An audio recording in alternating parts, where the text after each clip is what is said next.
On this week's podcast of Dance Dad with John Corella, I have Amanda LaCount on, who I could have talked to for hours. She has danced for Lady Gaga, Rihanna, J-Lo, Katy Perry, and advocates for body positivity. We talk about her mom, her dance mom, Jill. We talk about what dance studios and dance conventions need to do to create an inclusive space for plus-size dancers, as well as how she found her boldness. And of course, what solo she would do at 24 at a dance competition. Are you all ready to be bold and be fierce? Please welcome to the stage, Amanda LaCount. Welcome back to the podcast, to the stage of Dance Dad with John Corella. And I have wanted this person in front of me so long. We're in season 2, but I wanted her in season 1. She doesn't even know that. She's figuring it out now. But her name is Amanda LaCount, and she's a dancer, choreographer, actress, and a model. Her credits include Rihanna, Lady Gaga, J-Lo, Katy Perry. And what's super meaningful is she advocates for body positivity and breaking stereotypes, which we all know this podcast loves to talk about meaningful things in the dance community. So please welcome to the stage, Amanda LaCount. Hi, thank you so much for having me. Thank you for coming. And it sounds as though you've been, it sounds as though you're dancing, correct? Right now, you had a rehearsal yesterday. Yes. Yeah. I've been rehearsing for the last couple weeks on a project I'm doing. So it was kind of hard figuring out timing, but we're here. So all the stars are aligned. Yes, all the stars are aligned. Are you allowed to tell us what it is? Not at the moment. I did sign an NDA, so I can't talk about it, but it's fun. I'll talk about it when I can. That's even more fun. Ooh, so like it's even like she's even here now, and she's, our imagination can just create things, which our minds love to create things. We talked about that earlier. So to keep us grounded, I do these 4 questions, and, this is a conversation that I love having with people that inspire me. So it's 4 questions that get us in our body, and it's how do you feel? Where do you feel it? What color is it? And what is it saying right now? So how do you feel right now, Amanda?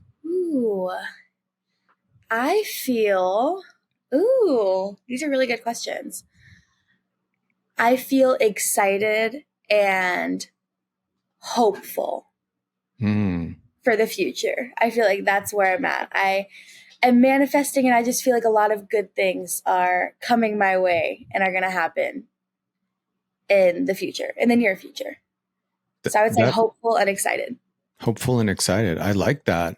I like that you are being that, especially considering today, the moment of today. Oh, yeah, it's hard to have many good emotions, but we try to look on the bright side as much as we can. So I would say I say that too, because I am a gay man. So I see struggles, setbacks as a gay man. Mm-hmm. So I know you are someone that works with breaking the stereotypes and body positivity. So that gives me hope that you are feeling hopeful and excited. I will do that. So now I am feeling hopeful and excited. So see how that works? It was, feeling, I was feeling excited before, but now I have the hopeful. So where do you feel it in your body? This excitement and hope? I think just my heart and like my chest. It's just like I don't know. It's just a feeling I have, but I would say my heart overall. Yeah. Me too. I feel it in my heart too, and my throat, but definitely my heart. I love how those of you watching on YouTube, you saw her do a somewhat of a dance move. Most dancers, anytime they move, they make it into a dance step. So a big gesture. Or, people used to always laugh at me when I was younger because I'd be over at their house watching a movie and my leg would be, I'd be stretching it out. I don't know if you do that. But. Yeah, no, I know a lot of, me and my dancer friends will just, be laying on the couch and just, without thinking about it, we'll just hold, our leg up here. And it feels comfortable. It's a natural resting position. I don't care what people say. It's natural. It is. It's natural to us. Yeah. Hey, that's how our community does it. So what color is this excitement and hope that's in your heart? I would say orange and yellow. Like sunset colors. Okay. I like that. Yeah. Nice Sunset. and warm. Mine would be, it's like a forest green. Maybe because Wicked's coming out. Oh my gosh. Don't mention Wicked because I could go on about that forever. Oh, I'm so excited. I won't. Maybe not right away, but I feel as though you would have, you should have been in Wicked, and maybe you were in Wicked. Oh, I wish. I think because they filmed it in London, I'm pretty sure, or at least in Europe, obviously they're going to use dancers based there. So sadly, I don't think I had a chance. But in my dreams, I was in it. And then this sunset in your heart, excitement, hope. If it had, I feel as though you might have said this already, but if it had a voice, what would it say? Ooh. I think it would just say, trust yourself and believe in yourself. And you know that amazing things are in your future. I like that, Just trust how things will develop. Like you and put trust is, Yeah. That word that you said, So. Mine, that is excitement and now hope. That's in my heart. That's a forest green. Is saying the wicked will fall. Ooh. Oh, who's that behind you? Oh, my little dog. I tried to keep him down, but this is Fabio. Oh, I love it, Fabio. Do you even know who Fabio was? No. He was on a cover of romance novels. Oh, okay. Yeah, he had long hair. I just know the name, honestly. I like the name. I didn't know if you had named the dog after that, Fabio. So, okay, well, now that we're in our body, speaking of, you say every body is a dancer's body. I read that you said that, and that hit my heart. What do you mean by that?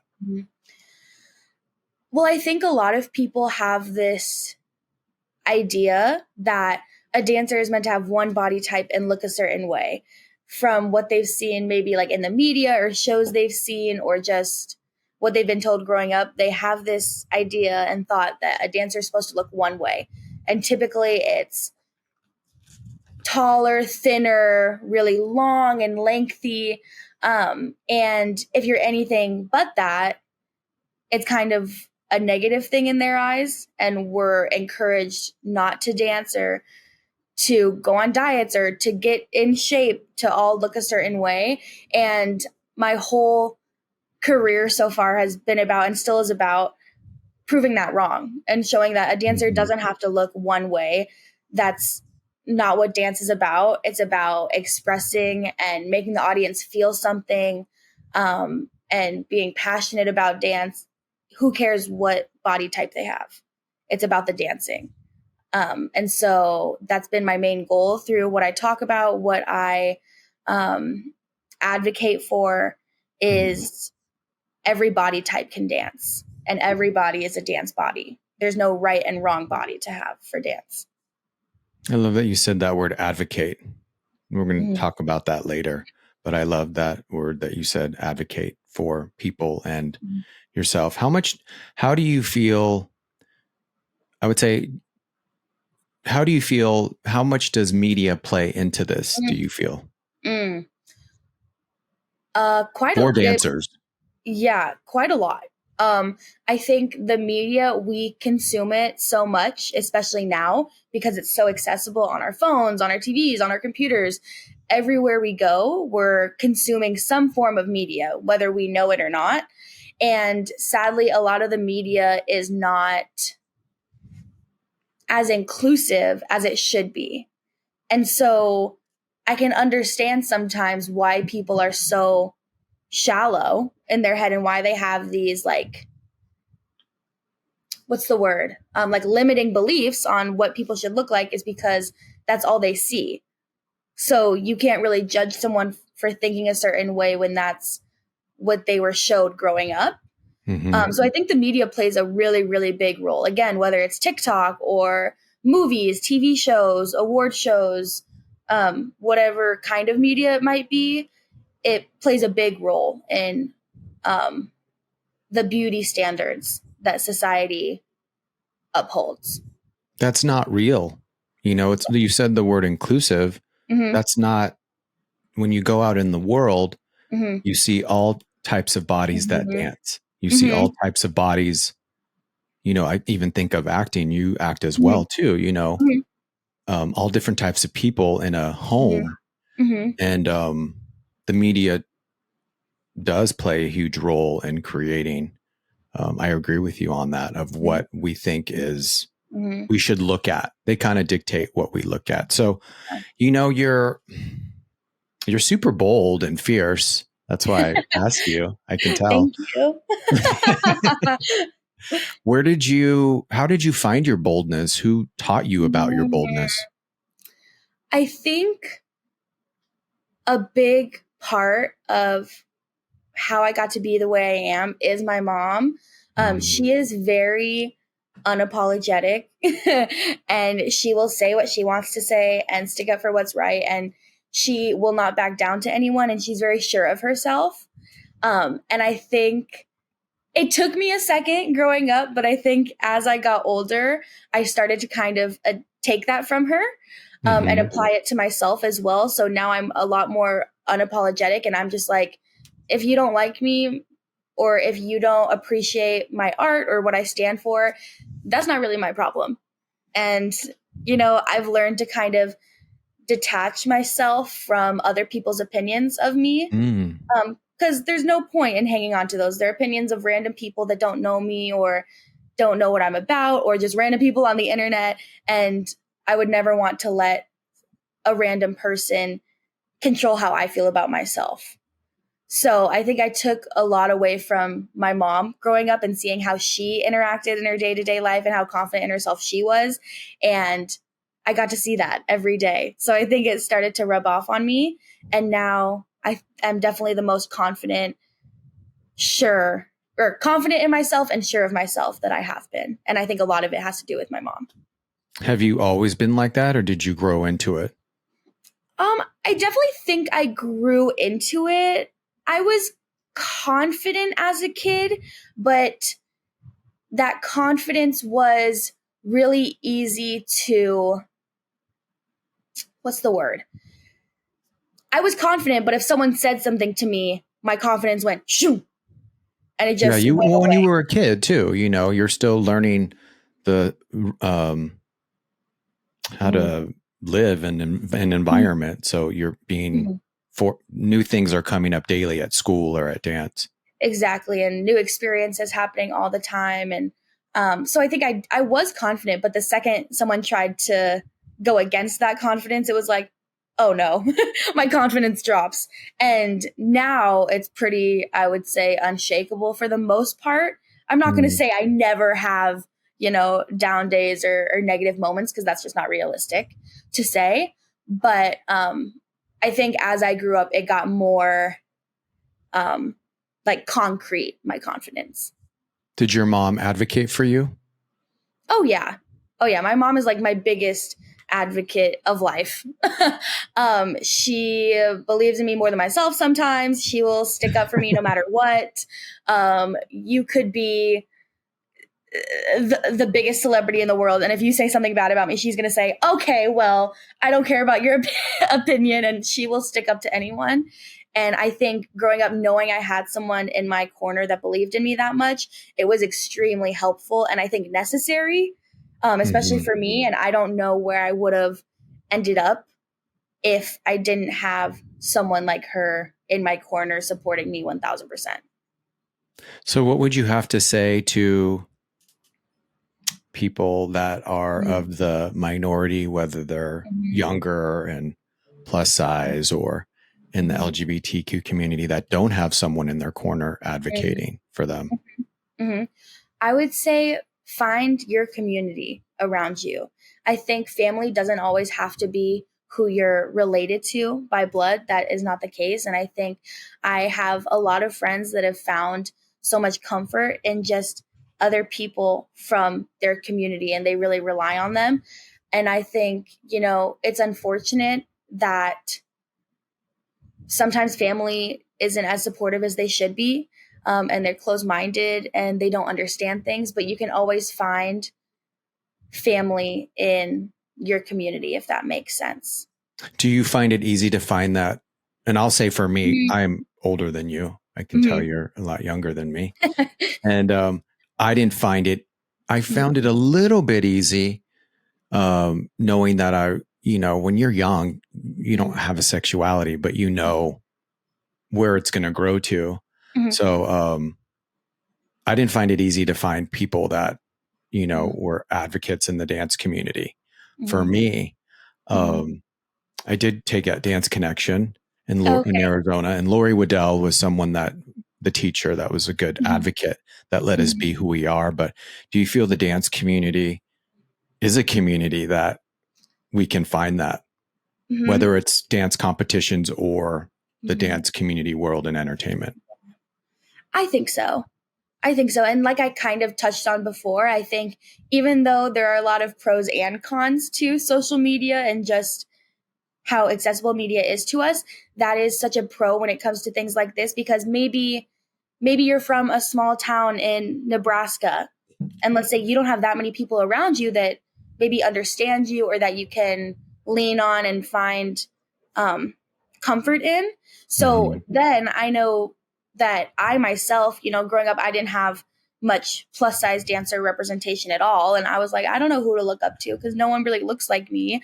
But I've had so many people online either message me or we've connected about our stories and realized we have so much in common, and we're able to kind of unpack that with each other. And it's really nice because they actually know what you're going through.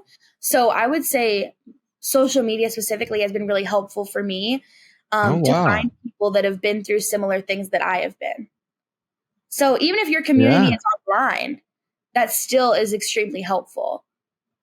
Yeah. And, I hear, we had an episode with Lennon Torres from Dance Moms. Yeah. And they quit Instagram because of the opposite of that. So it's interesting, that's why community, it's interesting to hear that take too, that actually helped you and that you have connected with people online with similar experiences. So what would you have to say? Pros and cons, but of course. Yeah. And so on that note, the con, what would you have to say to those that haven't found their boldness yet and are online and are dancing and are getting bullied and hate for the way that they look? And you said how do you deal with those down days? You do get them. What would you say to them for them to deal with those down days? I think what helps me a lot when I'm dealing with maybe like just a bad self-esteem day or a bad self-confidence day or whatever it may be, or someone said something that kind of got to me, I just always think that it's never personal what someone is saying about me. Like I really try to not take the opinion to heart or whatever they're saying to heart, because more than like 75% of the time, someone is saying that about you because they're not confident in themselves and they might be dealing with insecurity themselves. And it's just kind of them. What's that word? Just projecting? Yes, projecting. Thank you. They're just projecting how they feel onto you. And I've just learned to not take it to heart, and also realize like I'm doing what I do because I love it and I'm doing it for me at the end of the day. So what other people think about it ultimately shouldn't matter. And I completely understand getting hurt by things that people say. And I think it's not realistic to say, oh, well, just don't be affected by it. Like, just let it go in 1 year, out the other. Always say that to me. Yeah, easy to say that. But when someone is talking bad about you or talking about your appearance or something that you're really insecure about or whatever it may be, of course you're going to get upset and it's going to affect you. But I think I've just learned to think that, you know, that's their problem. And I hope they get through whatever they're going through, because clearly they're going through something that has And nothing that to do sounds with me. better than someone saying, well, you just got to toughen up, Amanda. Yeah, that's not going to work. That's not going to work. We're humans. We're humans. Like, we're meant to feel things. Yeah. So And also, too, I hope that now I always say, no, I don't need to toughen up. Mm-hmm. And I didn't need to toughen up as a kid. They just also need not to do that. Yeah. That's, I think, where we're at. Hopefully, I'm hoping, you know, we do live in a free country, of course, with everything that's been on the news, but don't do that. I don't have the problem. You have the problem with the behavior. So, how old were you when you started dancing, little Amanda? I was 2. So wow. I was a little tater tot going to my first dance class. Did you have a dance mom? Yeah. Yep. Well, I started dancing because I come from a pretty big family. I have 6 older siblings. So I'm the baby of the group. And my 2 older sisters were dancing when I was growing up, when I was really young. And my mom was a single parent. And we couldn't afford a babysitter, you know, every day. With 6 kids? Yeah. Wow. 6. Go mom. Single What's your mom's mom. name? Jill. Go Jill. Jill. Dance mom Jill. It's so funny because I always tell everyone, like, especially in LA, I moved here when I was 13. So everyone in LA kind of knows my mom. It's kind of a joke. Like, if you know me, you know my mom, because she was always around. That you moved. Oh, okay. I didn't know that. Yeah. So I moved when I was really young. So everyone knows my mom. They're like, oh yeah, she's the dance mom, but the good stage mom, the supportive one. The advocate. Yes. She was the advocate. That would be her name under her. Like, be dance mom Jill, but the advocate. Dance mom, advocate. But I was always at the studio with her when my sisters were dancing because, I couldn't afford a babysitter. And whenever the music would come on, I'd be like twirling, or I'd be staring in the window like, oh. And I think my mom could tell that I kind of wanted to be in there and moving. So she put me into my first little combo class, tap ballet. And it was just downhill from there. No, I'm kidding. And then I fell in love with it immediately, and the rest is history. What do you love about dance? And what did you love about dance? Oh, wow. What don't I love? I love that. How do I explain? I mean, I love that I can express myself and my feelings and my emotions. And sometimes I have a hard time with words. I'm not the most confrontational person, or I'm a people pleaser. So sometimes my words, I can struggle with sometimes saying exactly what I want to say. And so I think dance has given me the artistic medium of being able to express myself, but I let my dancing do the talking, and I don't have to say anything. And I can say exactly what I want to say through dance. And I just love how it makes me feel. I love performing. I love being on a stage. And I love the exchange that happens when you're dancing in front of someone, even if it's not a performance per se and you're on a stage. Even just when I get the chance to dance in front of somebody, I just get really excited. Because you love it. Excited to share. Yeah. And share. Because girl, you can dance. I was showing my neighbor some videos of you, of who I was going to interview last night, and you can dance. So, thank you. You know, you can tell your love and your commitment in it. That's what I love about it. Did you compete before? Well, I'm assuming you didn't compete when you moved here. Maybe you did, but did you compete as a dancer? I did. I did a lot growing up. Yes. So I'm very familiar with the competition world. Nothing new. I stopped maybe a year after I moved out here. I maybe did 1 or 2 competitions. And then I basically sat down with my mom and I said, no, I'm done with these. Yeah. These aren't my thing. Like, I'd rather just train and do that, and maybe go to a convention here and there just to train with the teachers. But competing, it was fun as a kid. But as I grew up, I was like, why am I putting so much like power in the hands of these competitions? Like, it's almost like it was like life and death. Yeah. Oh my gosh, I need to place at this competition or else I'm worthless, and all my work was for nothing. It was just very intense. And I just realized that it didn't have to be like that. And I'd just rather dance because I love it and have fun. Did you start working at 13 out here? 14? I think my first job, I might be wrong, but I think my first professional job was when I was 15, I think. And I should know this, but it could have been a few things. It was either The Voice I danced on, or I did Dancing with the Stars or the video I did with Katy Perry, or a JCPenney commercial. Jeez, you were booking. You booked a lot. It took me about like a year to get my first thing, that's great. I will take that. That's a very great timeline. I think it actually might have been the JCPenney commercial. And you're over 18 now, right? Because you were. Yeah. Oh, okay. I'm 24 now. Oh, okay. Okay. Yeah. Hey, you've done a lot, starting out here at 13 and, back to the competition world. What was your experience like? Well, I don't know. Would you have considered yourself a plus size competitive dancer back then? Mm-hmm. Yeah, definitely. What was your experience like in that world of dance competitions? Honestly, it was great until I got to the age that I became aware, if that makes sense. So when I was competing at like 6 or 7, I wasn't thinking, oh, everyone's looking at me different because of my body type. That didn't even cross my mind. I'm 7. I was just like, oh, I'm excited to do my tap solo. Yay. It was all like, rainbows and butterflies. And then maybe when I got older, around like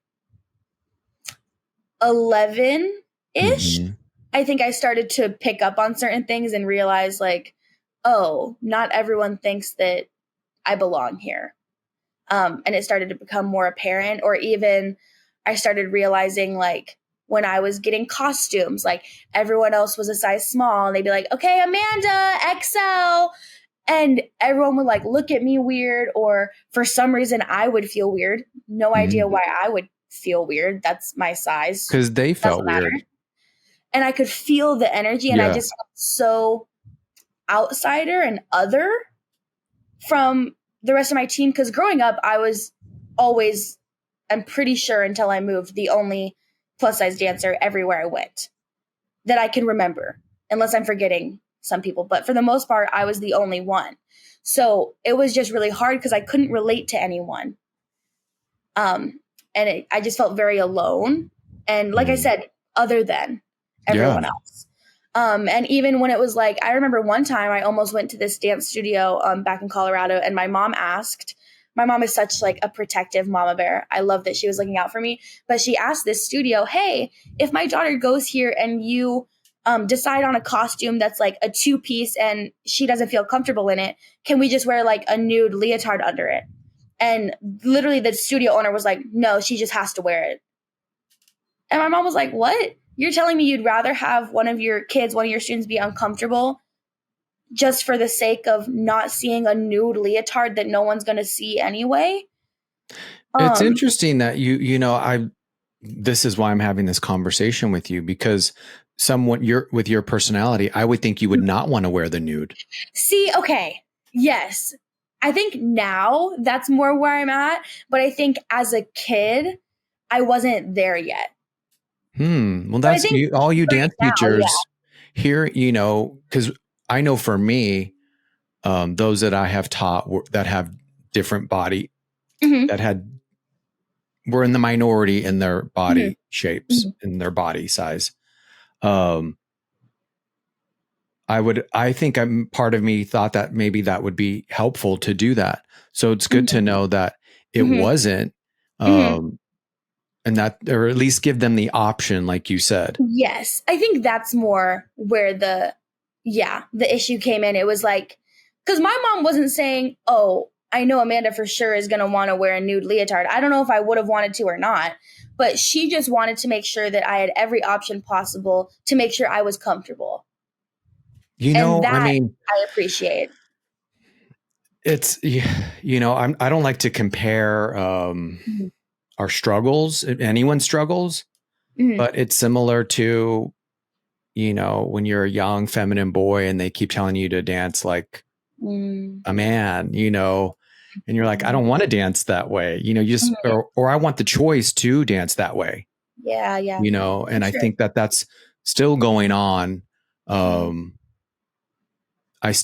a battle, and we'll talk about that in a minute or two when we go more into your professional career. But I do feel that battle. So what do you feel dance studios and dance conventions can do better for body positivity and plus size dancers? I think don't assume anything.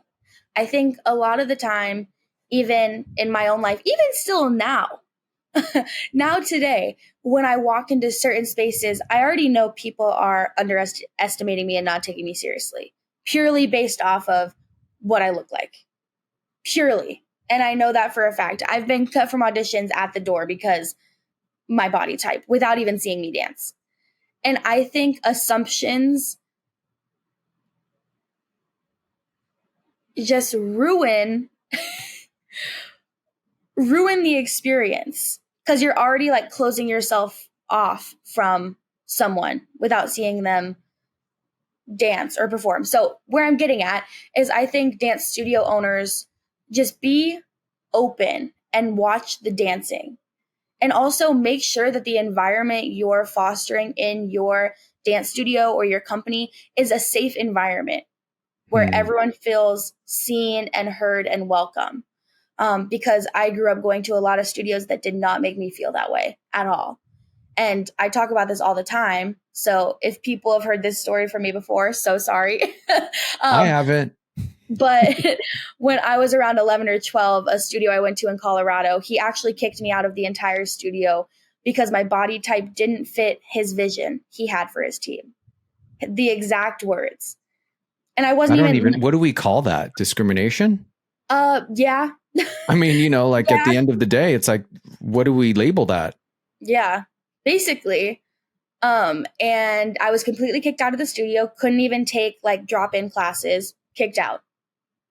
I'm sorry. And purely, thank you. That was hard on baby Amanda, but now I look at it so differently, because even though that should have never happened and he should have never done that, and I hope that by some chance his opinions have changed, that ended up being a big turning point for me.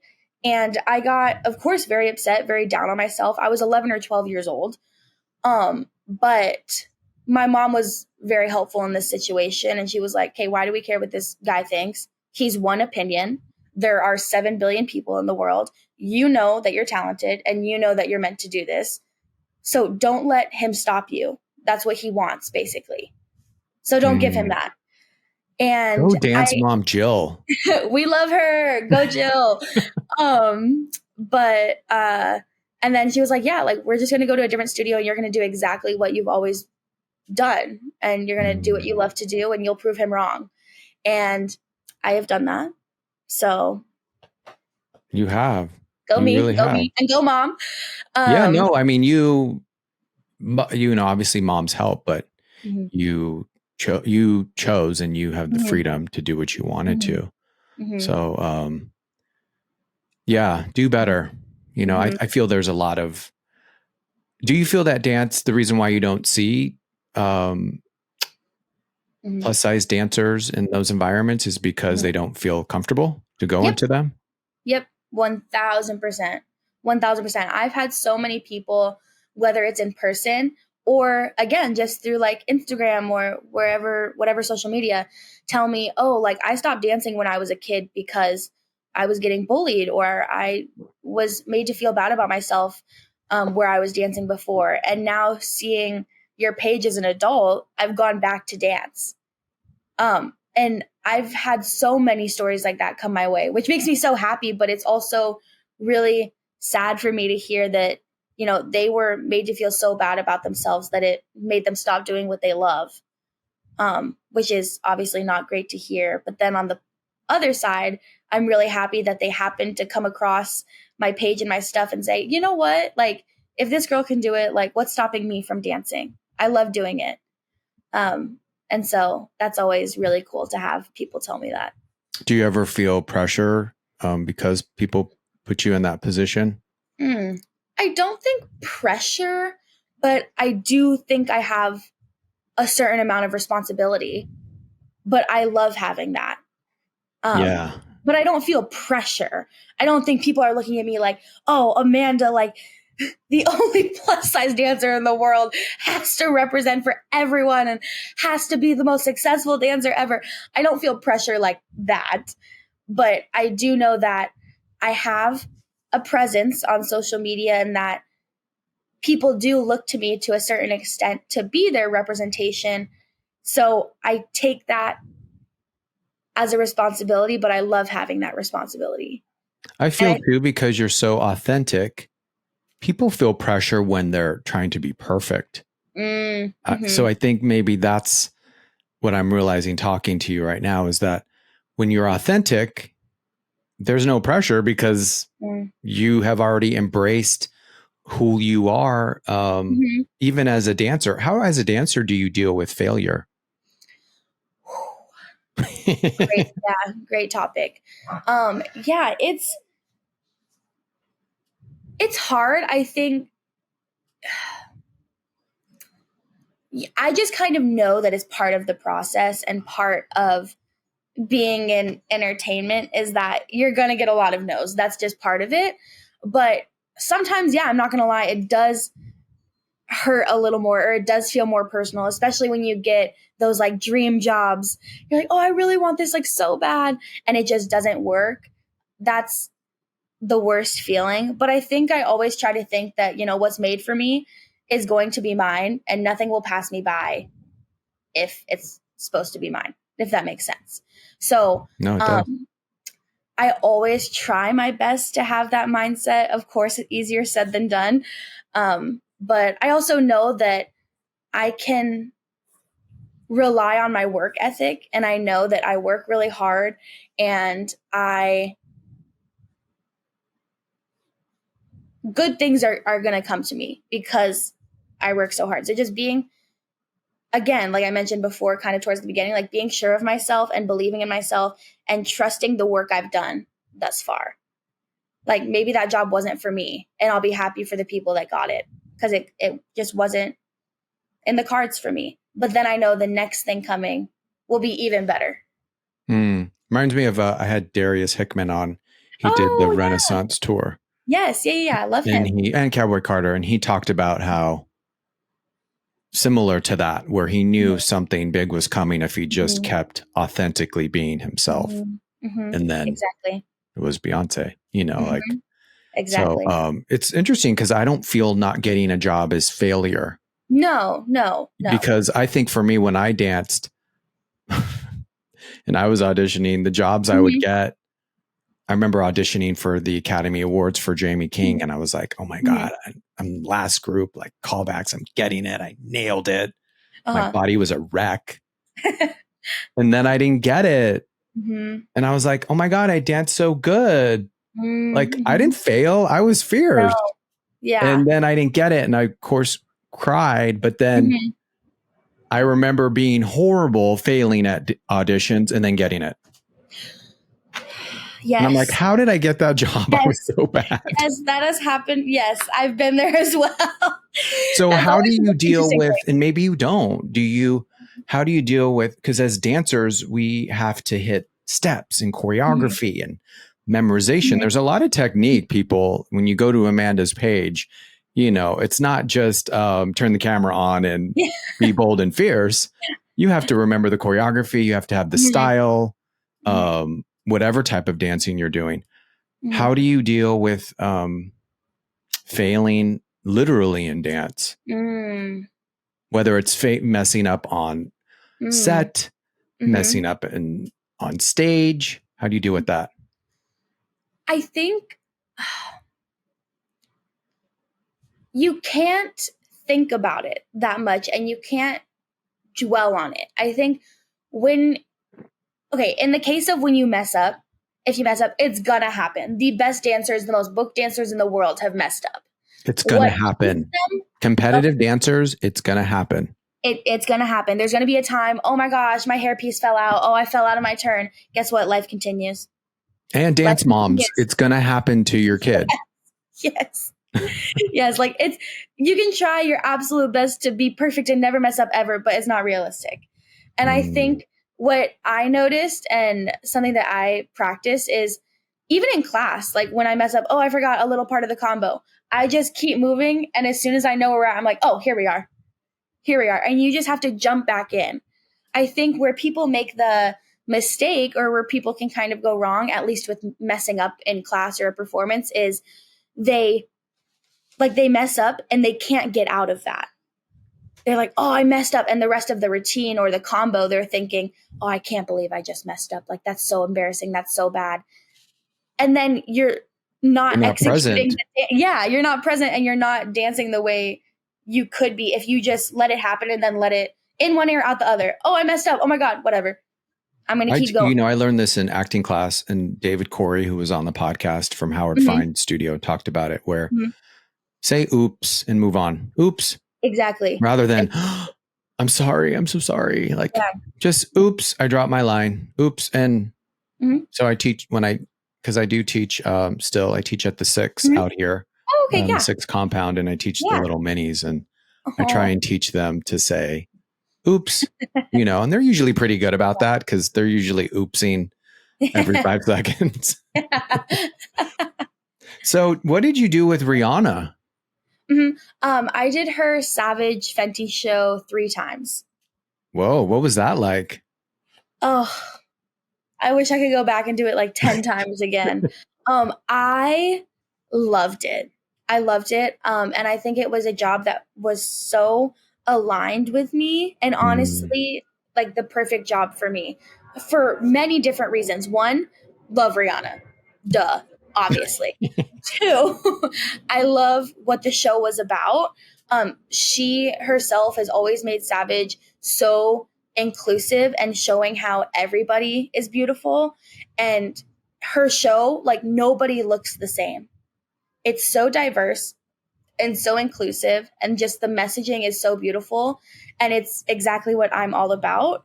And so it was just a match like made in heaven. So I was really honored to be a part of it. And also I think it was a really, what's the word? Like it was almost a healing experience for myself because I did the first one in 2019 when I was 18 years old. And if you're not familiar, Rihanna has a lingerie line called Savage X Fenty.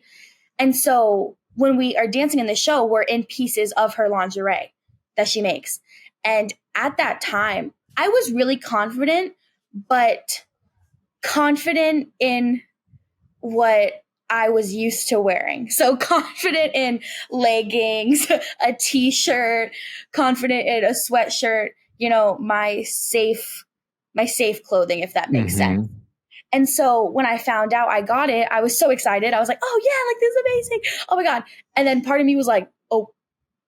You're like, oh my God, now I have to do this. I have to wear what? On stage in front of everyone? I think a part of me was really nervous. And I think it taught me and showed me that maybe I wasn't quite as comfortable in my skin as I thought I was. Or I was to an extent, but not fully. And there was still that little piece that was kind of not quite there yet. And it was scary doing the show a little bit wearing that. But after the fact, I was like, oh my gosh, like the biggest weight came off my shoulders. And I was like, wow, like that was so empowering. And I feel so confident. And now I feel like truly I am confident in every way, in every aspect, every part of my body, and every piece of clothing. And so it was really healing for me. And I think I needed that experience. Well, that's what art does for all of us when we do it. I'm sure people were healed by watching you too, as well. So while you're healing yourself, you're healing them. So tell us, who's one of your favorite? I know you said there's a couple, but who did you enjoy working with celebrity wise? Yes. So yeah, like I mentioned, Rihanna, of course, always. That'll forever be one of my favorite jobs and experiences. Lady Gaga was really fun as well because she is an artist that I have been inspired by for forever. I mean, she's iconic. And she was also in the rehearsals a lot because she was fully dancing. And something that I really appreciated about seeing kind of behind the scenes of her projects is she has a hand in everything. Like nothing happens without her approving it and wanting it to happen. Because I know some artists are just kind of like, oh yeah, I'll show up and tell me what to do, you know? But she's like, no, I want this storyline. This is the inspiration. These are the costumes. Like, she really cares about her art. And so just being in a room with her was like, it rubbed off on me. And I was like, wow, like, you're such an artist and like a creative person. And she was also just so sweet. She hugged everyone and she was like, oh, thanks for working so hard, everyone. Like, we're going to make history. Like, you guys are amazing. And it was just such a good environment to be in and a really inspiring atmosphere. And then Katy Perry was really cool because I actually I won a challenge, basically, like an online contest. And she handpicked me to be in her Swish Swish music video. And this was pretty early in my career. So this was also still one of the first few things I did. And I won it and I got to meet her and I got to hug her. And she was like, oh, I'm such a big fan of you. Like, I love your dancing and what you're about.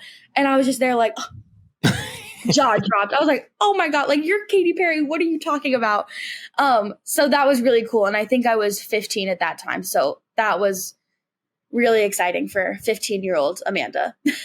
So you've worked already at 24 with a lot of people. Where do you see yourself at 34?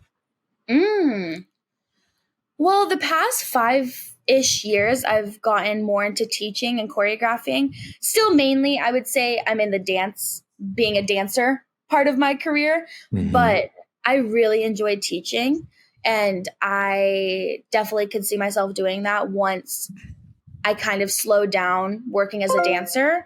I just love teaching students, whether it's beginner, advanced, I do both. And I just what love do you it. teach? So, do you teach technique? What styles of dance do you teach? I teach jazz, funk, and hip hop. So I do both.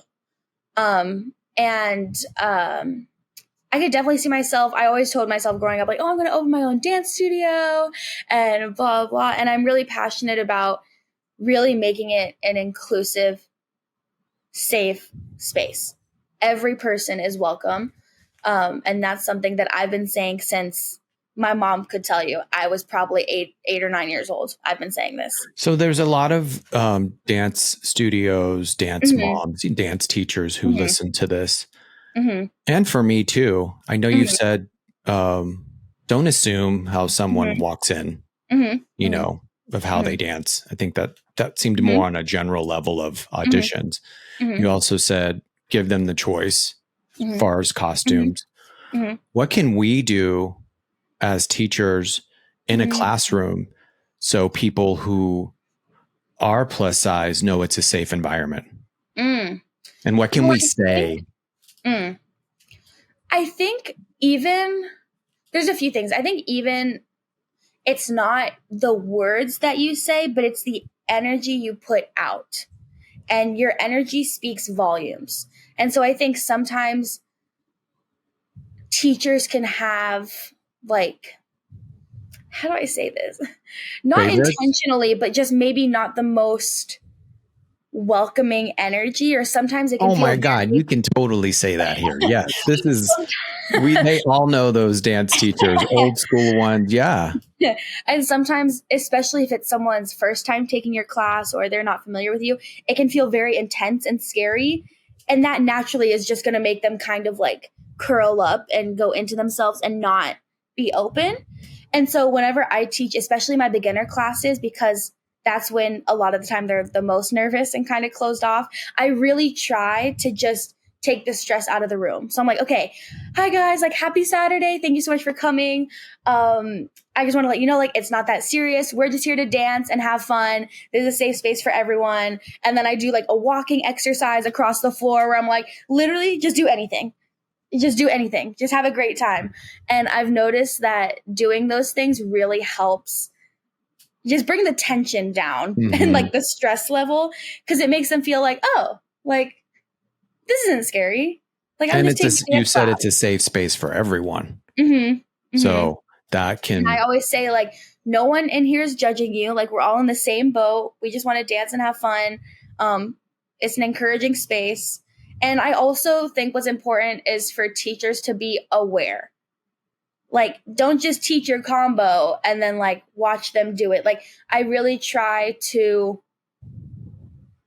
pay attention to what's happening during the class. Because maybe, you never know, maybe there's someone's getting, like, comments from a group, or like they're getting like side eyes from a group, or they're always in the back and there's never room in the front, or whatever it may be, or no one's talking to them. I try to also keep an eye on that as well. Just being aware, I think. Yeah, because kids are kids and they're going to feel scared to even say something. So as advocates, we have to be aware of what's happening. Kids, the last thing kids will do is say something is wrong. So we kind of have to do the job of like, okay, is everything good? Like, we're all getting along. That's Everyone good feels too, good. though. Thank you for that reminder. Because when I teach, I will say, this is a safe space. And if anyone says anything to you, you let me know. Yes. And I will make sure that I will handle that. But it's good to know that be more aware of outside of the dancing, what's going on the corners and in the ones that are waiting, so to speak, and exclusion of kids. Yeah. Okay. Well, where do you teach if people want to take class with you? Yeah, I teach the most consistent place I teach every Saturday at 9 at Offstage in Anaheim. Offstage by GRV. I teach there and I go back and forth with beginner jazz funk and intermediate advanced. So best of both worlds. So I do that every Saturday, and then I do pop-ups or I sub at Millennium and Movement Lifestyle. But those are kind of just random here and there classes, but most consistently Offstage. Do you feel that it's harder right now to get work as someone who, as a plus size dancer? Do you feel it's harder?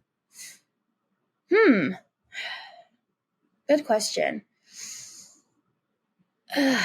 Is there enough jobs, whether it's acting or dance, that roles for you? That's a hard question because yes, but also no. I think it's a little better than it was 10 years ago because there are more, what's the word? This is going to sound bad, but this is just kind of where the industry is at. Like, inclusivity is cool now. So a lot of brands are just now trying to be inclusive when in reality they should have been inclusive 10, 15 years ago. But whatever. Now everyone's hopping on the inclusive train, which I love the inclusivity, so keep it. But, we can tell that it's fake sometimes. And I think no, because there's almost two things happening simultaneously. Yes, we're getting more inclusive overall in entertainment industry, and because people are fighting for that. But then at the same time, media, or at least social media, is kind of going backwards as far as every body type is beautiful and body positivity. We're kind of seeing a decline in that, and it's becoming more for lack of better words, thin is in again, almost like early 2000s. We're kind of going back as far as social media. So two things are happening at once. And so maybe that's because the DEI rollbacks, maybe social media is more of the overall picture. It's good to hear that you don't feel that is going on within studios and production companies, though. Yeah, I don't think so. I think for the most part, the entertainment industry itself is still on an incline as far as inclusion and diversity. Still have a lot of work to do, but we are making progress. But then I think in the younger generation, it's getting worse. If that makes sense. As far as their own mental health regarding it, correct? Is that what you're saying? Yeah. Yeah. I mean, their own mental health and just how they view certain things, but also because of social media. So social media is getting worse, but then entertainment industry is getting better. or at least that's kind of what I see happening. Maybe there's certain things that I'm not seeing, but that's what I've noticed. I don't,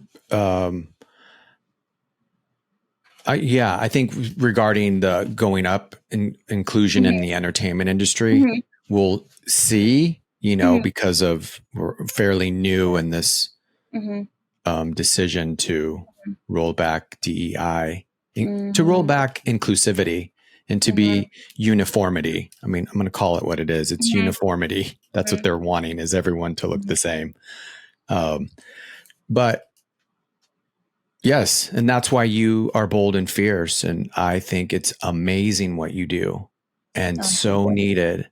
And you help so many people, and may they be more Amandas out there. Keep dancing. Keep dancing. Keep being bold. Keep working. Write these roles for. That's another thing. I think sometimes inclusivity is, like you said, really small. How about, this I should talk about really quick. Also, sometimes it's inclusivity, but at what cost? And is it good inclusivity? Because sometimes, there will be a fat person in a movie or a TV show, but we're the villain, or we're the comedic relief, or we're the side best friend, or we're all these different things. We're never just us.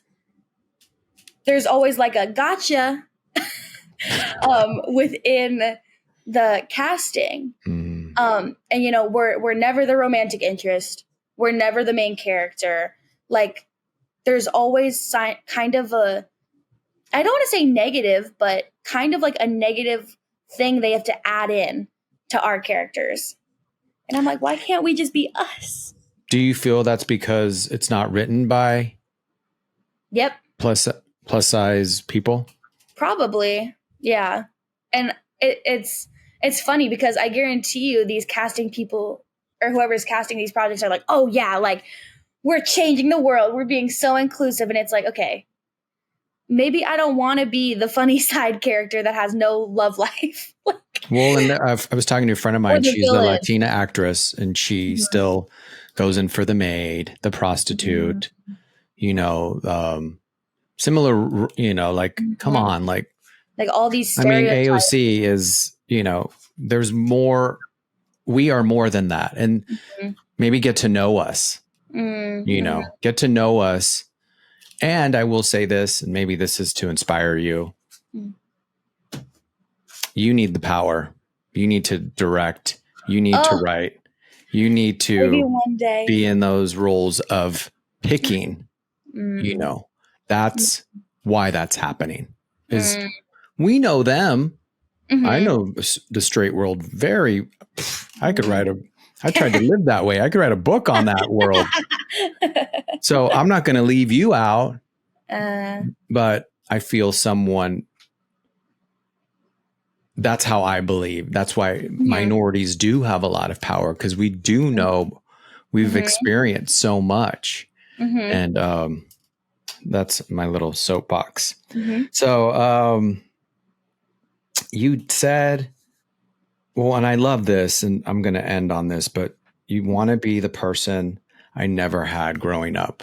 And that, when I read that brought tears to I got emotional, because I think that's beautiful and something that I try and do. So how do you try and be the person every day that you never had? I think I try to think of what younger me would have wanted to see, or what would have helped me with my journey growing up. And so I think I always lead with that. And I always just try to make baby Amanda proud. I think that's just, I'm always thinking that, and I lead with that in everything, whether it's dance or my regular life or acting, or I just want to make younger Amanda proud and be the person that she didn't have growing up. When I was growing up, I didn't really see people like me doing what I wanted to do. And I think it clicked in me, and I was like, okay, well, if no one's doing it, then I guess I'll have to be that person. And I kind of took on that kind of like we touched on before, I took on that responsibility, and I know now that I do have that responsibility, not just for baby Amanda, but for other kids around the world that are also looking for someone that looks like them to look up to.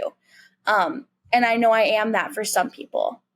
So I think I just try to be the best version of myself I can be, and represent myself and plus size dancers as best as I can. Because I know that there's not many dancers that look like me that at least have been given a platform and the opportunity to inspire people. So I take it very seriously. And yeah, I just want to make baby Amanda proud. Well, you are, and you're making a lot of other baby Amandas out there, baby Shelley's proud too, seen by inspiring them and advocating for them. Advocating. Oh, I love that word. It's a good one. Okay, we have some fun questions at the end. Alrighty. Who's your favorite choreographer? That is a question. Oh, there's a lot of different answers. Okay. Wouldn't be where I am without Brian Friedman. Oh, work, Brian. I grew up with Brian. Without Brian Friedman. Like, I've been training with him since I was 13 years old. He saw something in me before a lot of other people did. Love him. Another Brian and Scott Nicholson, the twins. I love them. They're great. I also owe a lot of my dancing to them. Who else do I love?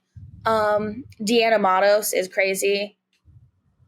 She's insane. I love What has she done so I can look her up? What does she do now? She does Khalid, I'm pretty sure. Okay. And she's amazing. But just look up, I mean, her work and her resume is insane, but also just watch her choreo. I want you to dance for Doechii. Choreo is insane. Oh, love Doechii. Oh, Robbie Blue is amazing. There's so many. Who am I missing? Oh, Kyle Tutton. Who's your favorite dancer? Favorite dancer? That's a hard question. Or someone who's inspired you. It doesn't have to be current. It can be. Oh, old dancers that inspire me. I love. That's a good question. Okay, right now I love Gueto, Charles, Janet Jackson, Tate McRae, Denzel Chisholm, same, amazing. Who else? I'm really trying to think of dancers that I'm super inspired by. Zach Milne, he's from Ireland, but he's done like Dua Lipa. He's amazing. There's a lot. You still are. I can tell you're still in. I've transitioned out of dancing, but you're still in it because you're like, I have 5 favorite dancers. I have 5 favorite choreographers. It's hard to choose one. It's hard to choose one. No, it's good because you're educating you might actually be one of our youngest guests on, but you're educating us on now where you're not talking about, Bob Fosse and Kenny Ortega, who were great. Oh, okay. I mean, but you're bringing in new people that are on that path too. What's your favorite Broadway show? Oh, great question. Number 1, Wicked. Always will be number 1. Number 2, though, Crazy. I saw it in February for my best friend's birthday. We were in New York. Maybe Happy Ending. It was Darren Criss from Glee and Allison. What's her last name? Allison Shang, I believe. Oh, and they might go by they, them pronouns. So Happy Ending. Yes. Maybe Happy Ending. And maybe it's about Happy Ending. Okay. Basically these 2 robots. It's hard to explain. It's set in, I think, future South Korea, I believe. But it's about these robots and then they end up falling in love and it's like a whole love story. But it's an amazing show. Didn't one of them win a Tony?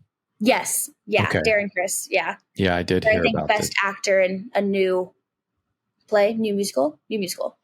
Favorite dance movie? Dance movie? Oh, Center Stage. Come on. You know what? There's only two on here. You and somebody else that came on that said that. You almost seem too young for Center Stage, but I love that you love it. I love that movie's iconic. I love that movie. Oh, Center Stage is amazing. I got to go watch that again. It didn't really hit me good. I was more of a Flashdance, Staying Alive kind of guy. But, okay. I mean, that's great choice. Great choice. Favorite style of dance? Hip hop or jazz funk, definitely. One of those two. If you could do today a competition solo, what would it be to? And what would you wear? Oh gosh, the thought of doing a competition solo actually makes me a competition solo. Oh, okay. Am I my age or am I? You're going to Star Power you're going to Star Power tomorrow. Okay. Next week, so you have a week to prepare. I'm going to go with this song as an okay choice because I'm 24 years old. I'm going to go with My Humps by the Black Eyed Peas because I just taught to that recently and I love that song. And I feel like it's just like fitting for where I am in life and, body positivity, body confidence, my humps. And I feel like I would do like a jazz funk solo. What would you wear? I would wear? Ooh, I don't know. I'm really into bodysuits lately. So probably like a bodysuit, maybe some like baggy pants. It'd have to be bedazzled. Come on. Oh, you would do rhinestones. Interesting. Oh, of course. Going back to dance competitions. Oh, you don't have to. I love rhinestones. I mean, look at my hair. And for a song like My Humps, come on. I got to sparkle. I feel like I would add some stones to it for sure. First overall. You just got first overall in a Power Pack piece of paper for $50. I got double, triple, platinum, sapphire. Yeah, exactly. I mean, I go to these things. I still can't. I'm like, I don't know what that one is. I think it's good. I don't know what's happening anymore. And last question. What's one of the boldest things you have done? Be unapologetically myself. Probably. I think not being scared to challenge an industry that's so big and that I think just not being scared to challenge